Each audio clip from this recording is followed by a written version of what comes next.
What's going on, everybody? Your Lotus Snacks anime admins are back once again to spoil ReZero. This week, we're going to spoil episodes 7 through 10. That's right. You heard me correctly. I know we posted we were doing 7 through 9. But as it tends to happen when we do Thriller Park, we get hit with such a cliffhanger, and everybody's like, no sleep. One more. Just give us one more before we go to sleep. So that's what we did. We ran 4 instead of 3. So we're here to talk about episodes 7 through 10 and what we saw. So with that, Gabby, if you will, take it away. Yay! We could have done 11. It left off at another cliffhanger, and I kind of wanted to go on. It happens to us. Yeah, it does. Diving. From that last clip. I mean, the entire time, as you mentioned, every single time, so I was like this, or like this, or something. I was zoned into these episodes. Look, listen to us, everybody. She has never been that way the entire time we've been running Thriller Park. As quiet and locked in and focused. Like I said, when we were watching, I thought you had still having connectivity issues that we've been dealing with. No, it wasn't lagging. It wasn't froze. You were just not blinking. You weren't breathing. You were just taking in as much information as you can and sitting on the edge of your seat. And I get it after what we saw. I was going to say, I needed to know what happened because things got really crazy. And it bounced back and forth. I mean, this man died like three times? It was 3 times, right? 4 times. 4 times in that mansion so far. Jesus. But no, I don't know. You know you still remember what's coming, right? I know Sin, you don't have. Not really, yeah. No. Things. I'm sorry, what question you asked? No, you know what's gonna happen next, right? Or have you not watched in a while to where like you don't? Really just know bullet points. Just bullet points. Oh, okay. Like I can't remember, but there's little stuff. Like for instance, I thought Rim was the one that lost her horn, not Ram. And I also I actually remember also that in forgot real time completely about the puppy curse and everyone. So like stuff like that. But I remember like the bullet points of like the conclusions. Okay. Mm-hmm. Yeah.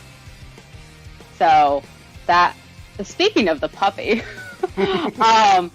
honestly, when he went down to the village to kind of look at the curses, get everyone to touch him and say, it's like, okay, someone's there. It's like, obviously we know someone's going to curse him. But they emphasized the puppy too much. So it was like, of course it's the puppy. Okay. That, or I thought, it could have been. There could have been 2, I think. It would have the puppy, or is it Roswell? The magical multicolored ball magician man. That's his name now, by the way. Multicolored ball magician. Okay. He put his hand on his shoulder. They also really emphasized that. So when Beatrice was doing her magic to like take away that one curse, for a second there, they focused a lot on his shoulder. So I honestly thought it was gonna be Roswell at first. Okay. But then the hand lit up, and obviously it's like, okay, that's the puppy. So that threw me off a bit. When it came the puppy threw me off. I wasn't looking at Roswell, and I wasn't looking because at I don't know him much. Right? Yeah, I wasn't looking at him for that. And the kids, I knew it wasn't the kids, but I could not remember it being the dog. So I was lost during that whole moment. Like I can't remember as its little things are coming back in real time as I'm watching it, and I was lost in that moment until I saw his hand messed up. I was like, it was the freaking dog the whole time. That's random. Okay, let's get back to this and get some more information about it. But yeah, I didn't. In that moment, I didn't see the dog coming. For me personally, I didn't. So kudos to you for catching that early, Ann. What about you? Oh yeah. About the dog, I completely forgot about it till it was finished. I didn't even have a clue. I completely forgot. Once it was over, I was kind of like, oh yeah, that did happen. But I completely forgot about it. I was just like, who the hell cursed them? I was like, did a curse actually happen or did Rim just kill him in his sleep? I couldn't even remember. So that was cool. But Gabby, I was gonna ask you, what are your 3 favorite characters so far coming in? We got, and mind you, there's so many more characters. Yeah. Like staple characters. But as of right now, who are your 3 faves? We're including all sorts of characters, right? It's not like stuck to just human characters. Everybody. Okay. Because we know who's going to be on that list. So, I really like Amelia, obviously. She's adorable. She's the main female character. She's just the badass. I like Puck because Puck's a cat. And like you mentioned, we were watching throughout the entire time that Subaru gets dying and gets, back to his set point. Puck is the one that is continually friendly and nice and just kind of helpful to him. Yeah, she's like the silver lining, or she. Did we fix that? I think it's technically she. Well, it's a boy's name. I think it's a she, but it's a spirit, so I don't even know if it has a gender. Okay. So fair enough. Well, I'm gonna look it up while we're talking. Yeah. That was number 2. There's a hard choice. I feel like I can't pick Subaru just because he's a cool character, but he's a main character. I don't know why. If you pick your top 3 in One Piece, you're gonna pick Luffy. You could pick Subaru. Luffy's in a tier of his own. You can always pick the MC. That's true. But I guess I can't. A third would be a tie. It'd probably be between Rem and Subaru. To be honest, I really want to know more about Subaru's curse, and I really want to know more of Rem's backstory now that we've gotten more character development with her, especially with those last 2 episodes with the more demon powers, and then Ram talking about their backstory. So I do like Rem and the maids a lot more than when I initially saw them, and I was kind of put off by them. Well, I do know just from titles and screenshots for what was coming up next that it is a backstory on Ree and Ram about the whole horn thing, I believe, and the demon thing. I think that's the next episode we go into. So you get some of those answers, I will say next week. Yay! Yeah. You know what? I'm sitting here thinking about my favorite characters. No one that you said so far in the show. Mm-hmm. Amelia, it's gonna be hard for Rem to pull out best girl for me in this. She's got to do something major for me, and I know there's still plenty to go. But I'm sorry, after that scene this week with her telling Subaru, "Come here, lay on my lap.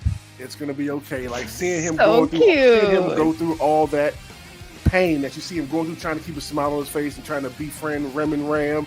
Mm-hmm. And inside, in his inner voice, and he is freaking losing it, going crazy, trying to put all together. Keeps dying. So for her to just pick up on it after she talked to Puck, and Puck let her know, like, one girl let you lay your head on your lap, the other one is out there dying for you. No, you're right.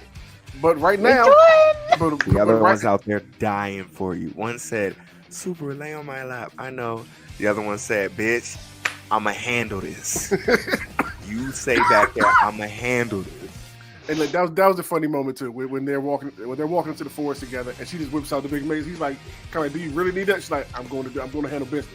Like, it's for protection. Where did you pull it from, though? Mm-hmm. Yeah, we still don't have the answer to that. But Amelia is one of mine. I don't know if she's number 1, but she's my top 3. Subaru is in my top 3.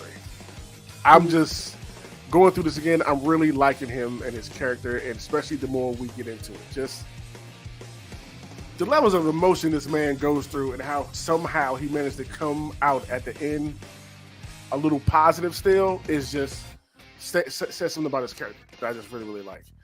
And third, it might be still the chick from the beginning, the psychopathic gut bowel dismembering Elsa. Yeah, like I still really like Elsa. Puck is on her ass though. I'm not gonna lie. Like, the more we sit around with Puck is just too cool. Like too cool. So yeah, those are my 3.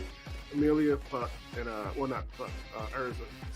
Subaru. Yeah, Subaru and Crazy Chick. Yeah, I think those are still my favorite at this point right now. What about you, Noah? Okay. Hell yeah, mine probably Amelia, Subaru, and Beatrice. That's a really good pick. That's right. As of right now. Beatrice is a really, really cool character, and I want to learn more about her contract, I guess, and how she kind of came to be there, especially associated with that family. Oh yeah. And I like her relationship with Subaru every time that he comes back. Like, they technically kind of get closer every time, even though she's like, "I don't know you. Stop talking to me. Who are you? Get away."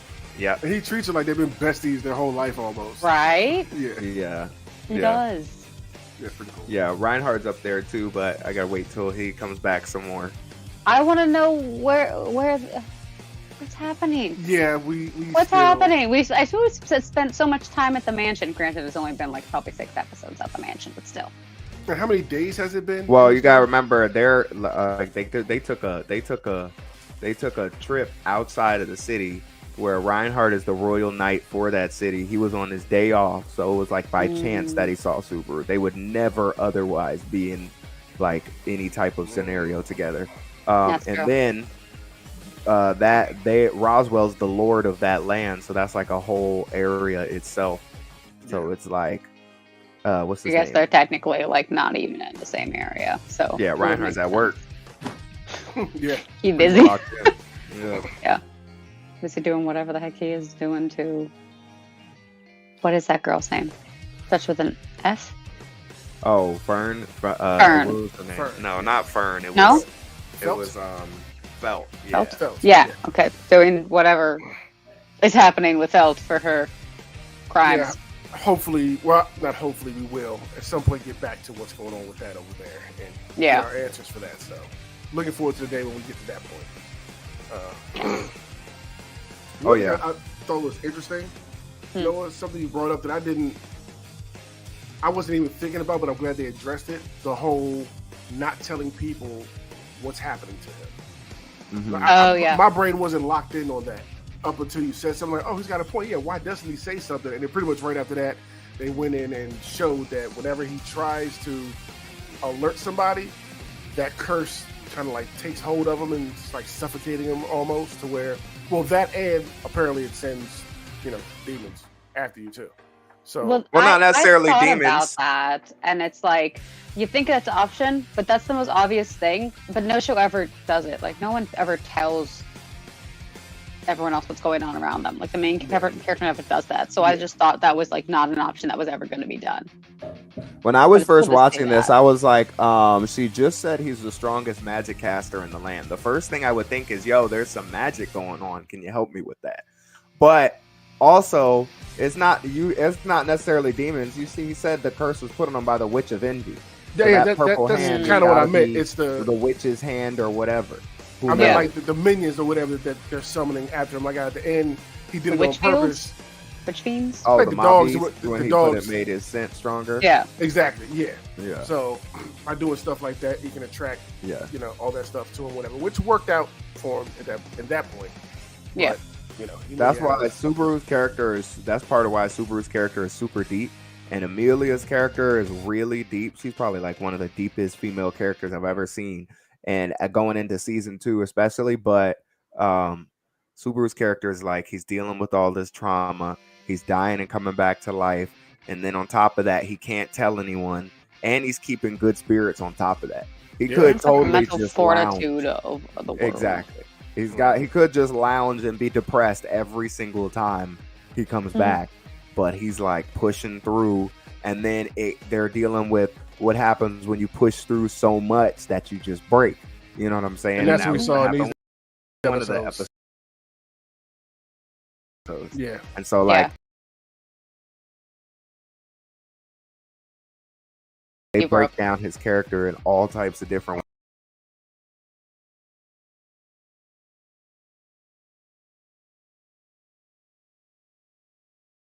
ways, and he's way deeper than your average isekai character. Yeah.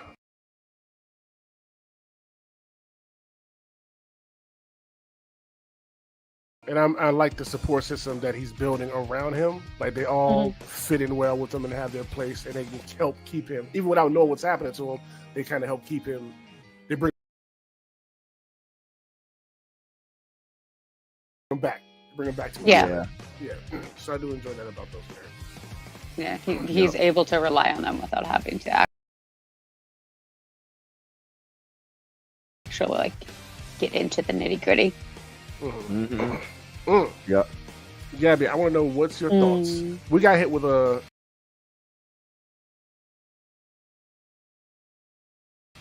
kind of like a quiet bombshell in this. With we learned the name of the Witch of Envy.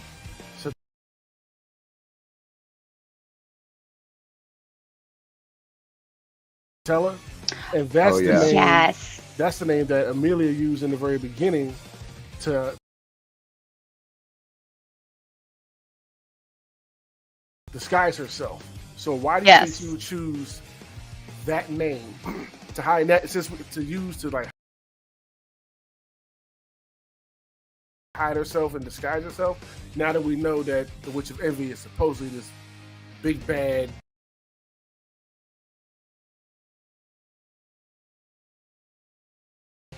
Badass, everybody scared, evil person. Well, I know the way they describe the witch. Yeah, they did. They kind of partially explained it. They basically were like, you'd have to be crazy, because that's like equivalent to saying if someone doesn't know your name, you're like, oh, I'm Hitler. You know what I'm saying?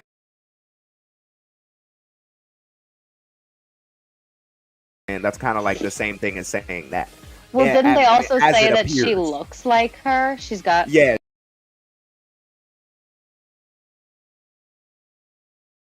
got like the same half appearance. elf with the silver hair. So if people say that, they're either think, oh my, well, they probably won't think it's the Witch of Envy, because why? And so second of all, it's just like, oh, this person is just really weird. They're like cosplaying, or they're just like they're obsessed with the witch for some reason. Basically, they're crazy. So I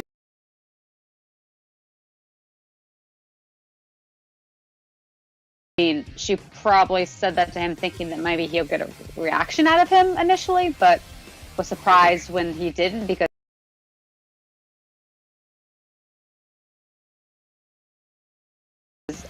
Super doesn't know anything. He's not from this world, so that name means nothing to him. And so maybe that's why she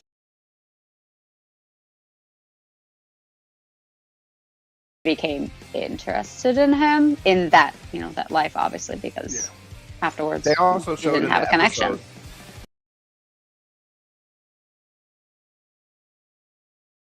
They also showed in the episode that, like, they said, remember Beatrice said you would have to be insane to do that. Yeah. And then they kind of flash back to like a compilation of the stuff that Amelia did. And Amelia's insane. She's the kind of person who would throw herself in danger for an insignia or something like that when she could go get Reinhardt's help or something like that. You know what I mean? So she's obviously kind of like showed royalty, like so you'd have to be a dumb girl to, or you know what I mean, some dumb kid to do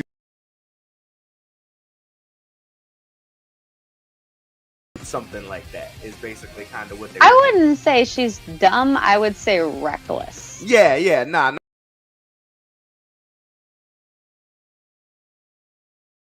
Not dumb and stupid, but reckless. Yeah, no, I know what you meant. Yeah. So I think that's what Beatrice was trying to say. Like, you'd have to be insane. And then when he thought about it, he's like, yeah, she's kind of insane. She definitely is insane, I would say, for sure. Yeah. Action was on point. Again in these episodes. So oh my god, yes it was.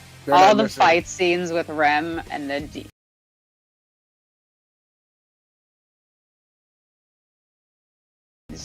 she's crazy. It's such a good absolutely crazy between like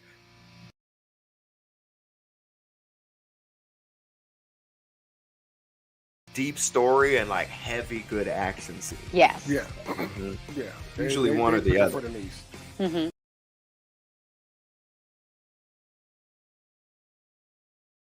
Yeah, she got off, especially when the horn came out and she went into demon mode. Like she was pretty terrifying, and she was slaughtering everything out there. Yeah, she was. Yeah, she was one tapping them things. The mob beast is what they're called. Yeah, she was destroying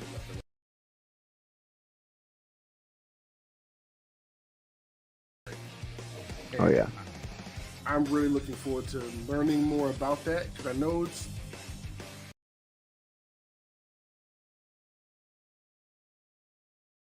this show is heavy. So I'm looking forward to know more about the demon race and them and their past and all that kind of stuff, which we dive into some next week. and not just them, like a lot of these characters.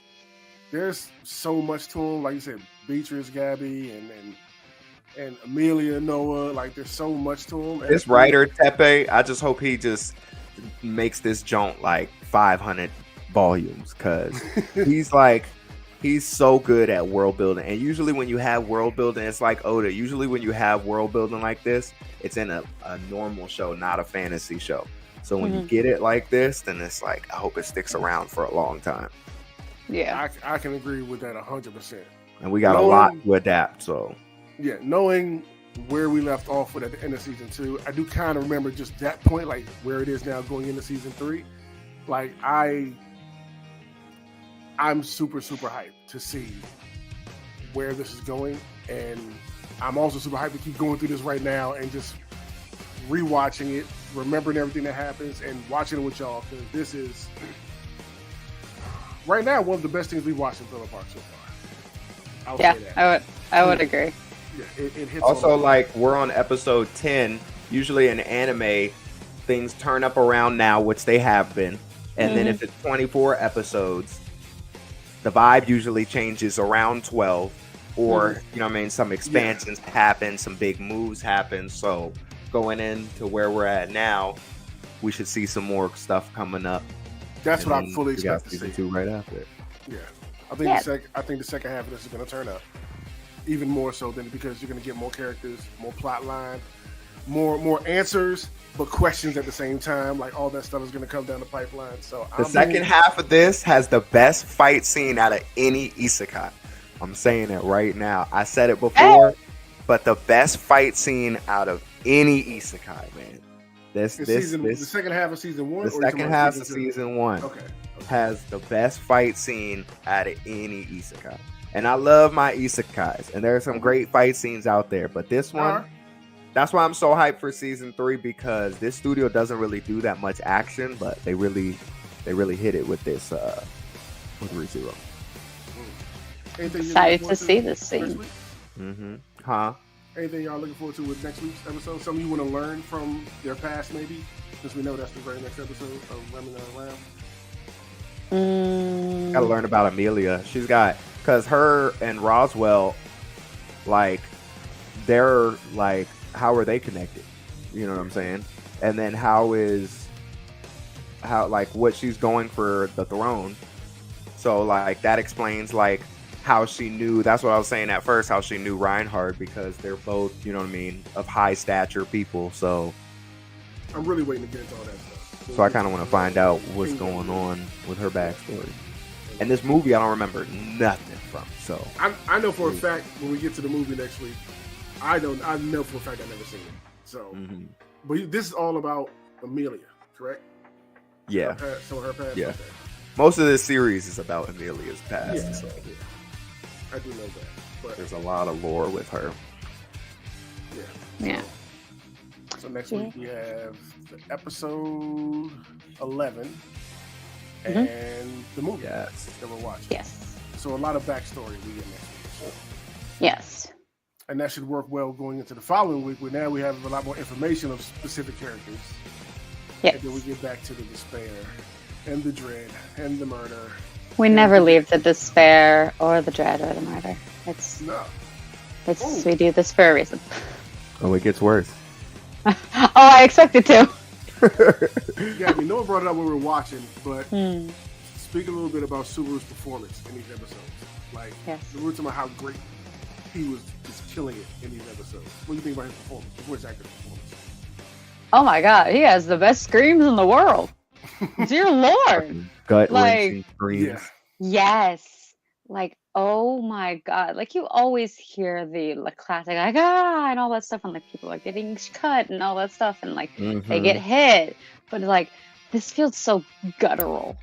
Like, oh my god, I am in literal pain. Like, what did he have to do to make those noises? Like, did he think of something? Did he just watch lots of weird videos? Like, I don't know. Like, who did he base it off of anyone? Or was it literally just, okay, scream like you're getting your leg cut off? And he's like, oh, okay. Let me just, I don't know. Let me YouTube that.